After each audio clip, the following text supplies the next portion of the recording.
I wasn't sure what this game was supposed to be about. All I knew was that it was a type of puzzle game, and with the name Maquette, I assumed you'd have to move little dolls or toys around, and I guess you kind of do that here. You progress through the game's world, recalling romantic memories of a couple's dating life, following their thoughts, which are written on the walls. You come across a building, and you experience the first time they met through a cute cutscene. It's simple stuff, and so far it's basically a walking simulator, but by the time you get to the next puzzle, you're already wondering what the point of it all is. And since the game doesn't really guide your hand on the mechanics, you'll be wandering the level for quite a while, wondering what to do. I almost quit the game until I realized what I had to do next. The world is built around a tiny diorama of the game's world. The pieces you need to advance are scattered throughout the world, but there are also tiny versions of the pieces in the diorama. So if you need to cross a gap, you have to find the large bridge piece and bring it to the diorama to fill in the gap. And when you need a ticket for the carnival, you have to bring the large ticket into view so that the small version of the ticket is inside the diorama.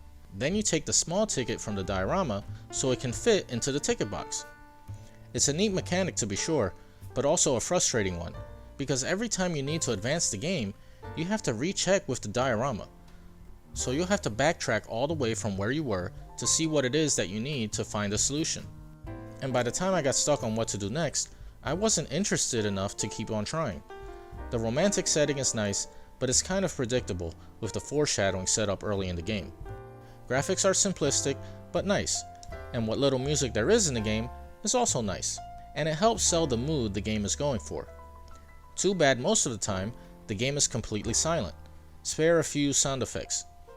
Eventually, you don't feel like you're walking through someone's memories anymore, and you'll feel like a kid trapped in someone's giant toy box. I think the game ramps up the difficulty of the puzzles way too quickly, and the story doesn't make you care about the couple enough to want to keep on going if you get stuck. Eventually, it feels like a chore to complete the puzzle just to get to the next story bit that isn't all that motivating to begin with. So even though I had no idea what to expect from this game, it drew me into its world with its beautiful setting and mood, but eventually left me wanting more, and by the time there was a tough puzzle to beat, I didn't care to keep the relationship going, kinda like my ex-girlfriend. Hi-oh!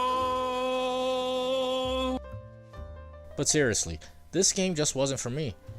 But you might like it if you want something to chill with and reminisce about your ex? I don't know. As you can tell, I didn't finish the game, so maybe it gets better much later, but I don't recommend getting it, unless it's on sale for very cheap and you really love abstract puzzle games.